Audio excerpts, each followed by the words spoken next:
Hi అండి. Welcome back to my channel Devishri middle class అమ్మాయి. మీరు ఇప్పుడే కనుక నా ఛానల్ని ఫస్ట్ టైం చూస్తున్నట్లయితే ప్లీజ్ నా ఛానల్ అయితే సబ్స్క్రైబ్ చేసుకుని నన్నైతే సపోర్ట్ చేయండి. నా వీడియోస్ని అయితే షేర్ చేయండి, లైక్ చేయండి, కామెంట్ చేయండి.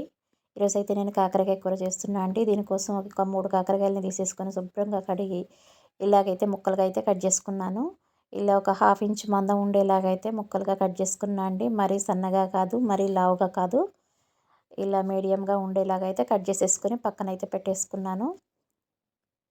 ఈ ముక్కలన్నీ మరీ మందంగా ఉంటాయండి, లోపల ఉడకవు కదా, అందుకే ఈ సైజులో కట్ చేసుకున్నాను. వీటన్నిటిని అయితే ఒక బౌల్లో తీసుకున్నా అండి. ఈ ముక్కలన్నిటిని బౌల్లో తీసేసుకొని దీనిలో కొంచెం పసుపు, ఒక స్పూన్ సాల్ట్ వేసేసుకొని మంచిగా కలిసేలాగా అయితే కలిపేసుకోవాలండి. ఈ ముక్కలన్నిటిని కలిపేసుకొని పక్కన పెట్టేసుకోవాలి. ఒక హాఫ్ ఎన్ అవర్ వరకు వీటిని పక్కన అలాగే కలిపి పక్కన పెట్టేసుకుంటే దీనిలో ఉండే పసరంతా బయటకు వచ్చేస్తుంది. చాలా వరకు చేదు అనేది తగ్గిపోతుందండి. ఇక్కడ మంచిగా కలిసాయా లేదా అని మళ్ళీ ఒకసారి చేతితో కలిపి చూస్తున్నాను. చేతికి చూస్తారా అప్పుడే అందులో ఉండే వాటర్ అంతా బయటకు వచ్చేసి చేతికి అంటుతుంది. ఇలాగైతే దీన్ని మూత పెట్టేసుకొని ఒక హాఫ్ ఎన్ అవర్ పక్కన పెట్టేసుకోవాలండి. ఈలోపు ఒక ప్యాన్ పొయ్యి మీద పెట్టేసుకున్నాను. స్టవ్ ఆన్ చేసేసుకొని దీనిలో ఒక హాఫ్ స్పూన్ ధనియాలు వేసేసుకున్నాను. అలాగే ఒక స్పూన్ జీలకర్ర, మనం ఎంత కారం అయితే తింటామో అన్ని ఎండుమిర్చీలు అయితే తీసేసుకున్నానండి. తీసుకొని ఈ మూడింటిని అయితే డ్రై రోస్ట్ చేసేస్తున్నాను. అంటే ఆయిల్ వేసేసుకోకుండా ప్యాన్లో ఊరికనే ఫ్రై చేసేసుకోవాలండి. ధనియాలు, జీలకర్ర వేసేసిన తర్వాత ఈ ఎండుమిర్చిని కూడా వేసేసుకొని కలర్ మారేంత వరకు అయితే వేయించుకోవాలి. వీటిని మంచి కలర్ వచ్చేంత వరకు వేయించుకోవాలి. అలాగని మాడిపోయేలాగా వేయించుకుంటే అండి కారం ఫ్లేవర్ అయితే మారిపోతుంది, వేరే టేస్ట్ వస్తుంది. అందుకే జాగ్రత్తగా దగ్గరే ఉండి వేయించుకోవాలి వీటిని. ఇలా వేయించుకున్న తర్వాత వీటిని అయితే తీసి పక్కన వేరే ప్లేట్లో వేసేసుకోవాలి. నా ఛానల్లో షార్ట్స్తో పాటు వీడియోస్ కూడా ఉన్నాయండి. వీడియోస్ని ఈరోజు నుంచి డైలీ అప్లోడ్ చేస్తుంటాను నేను.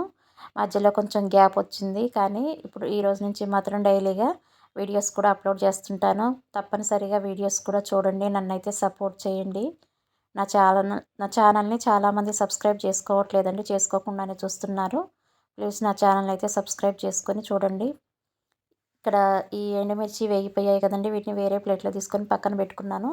ఇప్పుడు ఈ కాకరకాయ ముక్కలు ఎలా ఉన్నాయో చూద్దాం రండి. చూసారు కదా, ఈ కాకరకాయ ముక్కల్లోంచి వాటర్ అయితే రిలీజ్ అయింది. ఇప్పుడు వీటిని గట్టిగా పిండేసుకోవాలండి. చేతితో గట్టిగా పిండుకొని ఆ ముక్కల్ని పక్కన పెట్టేసుకోవాలి. నాకైతే పిండటానికి చేతిలో బలం సరిపోవట్లేదండి కాకరకాయ ముక్కలు పిండడానికి. నా నాకు ఒప్పుకున్నంత వరకు అయితే పిండేశాను, కానీ ఇంకా గట్టిగా పిండితే ఇంకా చాలా రసం వచ్చేదేమో, కానీ నాకు చేయి నొప్పి వచ్చేస్తుందని చెప్పేసి తక్కువగా పిండేశాను నేను. అందుకే ముక్కలు కొంచెం ఎలా ఉన్నవో అలాగే అనిపిస్తున్నాయి. ఇలా పిండటం వల్ల యూజ్ ఏంటంటే అండి, దానిలో ఉండే పసరంతా బయటికి పోయి కాకరకాయ మరీ అంత చేదు లేకుండా కాస్త చేదు అనేది తగ్గిపోతుందండి. మరీ అంత చేదుగా ఉండదు. ఆ చేదు ఈ ఉప్పు, పసుపు నీళ్ళతోనే బయటికి వెళ్ళిపోతుంది. అందుకే ఇలా చేస్తుంటారు చాలామంది. అయితే నేను ఇంకొక వెరైటీ కాకరకాయ కూర ఇంతకుముందు అప్లోడ్ చేశాను కదా, దానిలో మాత్రం కాకరకాయ చేదు పోవడం కోసం నేనైతే ఆ రోజు ఉప్పు, పసుపు వేసేసుకుని మజ్జిగ పోసేసుకుని ఉడికించుకున్నానండి దానిలో. అప్పుడు కూడా కాకరకాయ అసలు పూర్తిగా చేదు లేకుండా పోతుంది. ఇక్కడ చూసారు కదండి, ఈ ముక్కలన్నిటిని అయితే ఇలాగ పిండి పక్కన పెట్టుకున్నాను. చూసారా ఇందులో ఎంత పసరు వచ్చేసిందో. ఈ పసరంతా ఇది చేదన్నట్టండి, చేదుగా ఉంటుంది చాలా. ఇప్పుడు ఈ ముక్కలను అయితే మనం ఫ్రై చేసేసుకోవాలండి. చూసారు కదా, వీటిలో ఇంకా పిండినట్లయితే చాలా వరకు పసరు వచ్చేది, కానీ నాకైతే చేయి నొప్పి వచ్చేసిందండి, అందుకే పిండలేకపోయాను. ఇక్కడ స్టవ్ మీద అయితే ఒక ప్యాన్ పెట్టేసుకుని మనకు కాకరకాయ కూరకి ఎంత ఆయిల్ అయితే సరిపోతుందో అంత వేసేసుకోవాలండి. ఈ ఆయిల్ వేడెక్కిన తర్వాత అయితే ఇందులో ఒక స్పూన్ జీలకర్ర అయితే వేసేసుకున్నాను. ఈ జీలకర్ర వేసిన తర్వాత ఇది వేగిన తర్వాత అయితే ఈ కాకరకాయ ముక్కలన్నిటిని అందులో అయితే వేసేస్తున్నానండి. వేసేసుకుని మనం ఫ్రై చేసేసుకోవాలి. మా ఇంట్లో అయితే ఫ్రై అంటే మరీ గిలగల్లాడేలాగా ఫ్రై చేస్తే మాకైతే తినరండి. ఫ్రై అంటే మంచిగా ముక్కలు వేగిపోవాలి, కానీ మెత్తగా ఉండాలి. ఆ కర్రీ మెత్తగా ఉంటేనే మాకు తింటారు. మరీ బాగా ఫ్రై అయిపోతే మాత్రం మా ఇంట్లో తినరండి. అందుకే నేను ఇలాగే చేస్తుంటాను. ఇక్కడైతే ఈ ఎండుమిర్చి, ధనియాలు, జీలకర్ర వేయించాను కదండి, వీటన్నిటిని అయితే ఒక మిక్సీ జార్ తీసేసుకొని దానిలో వేసేసుకొని మిక్సీ పట్టేసుకుంటున్నానండి. దీన్నైతే చక్కగా ఫైన్ పౌడర్ లాగా పట్టేసుకోవాలండి. లేకపోతే మంచిగా ఉండదు, ఇది కారం కలవదు కూరలో. ఇది మిక్సీ పట్టేసుకునేటప్పుడే దీనిలో కొన్ని వెల్లుల్లిపాయలు అయితే తీసేసుకొని అంటే పొట్టు పూర్తిగా తీయొద్దండి. పొట్టు పూర్తిగా తీసేస్తే పేస్ట్ లాగా అయిపోతుంది. పొట్టు పూర్తిగా తీయకుండా కొంచెం ఉండేలాగా చూసేసుకొని దీనిలోనే సాల్ట్ కూడా వేసేసానండి. దీన్నైతే మిక్సీ పట్టుకొచ్చేస్తాను ఇప్పుడు. ఇప్పుడు ఈ కాకరకాయ ముక్కలు చూసారు కదా ఎలా వేగిపోతున్నాయో. మంచిగా వేగిపోతున్నాయండి ఆయిల్‌లో.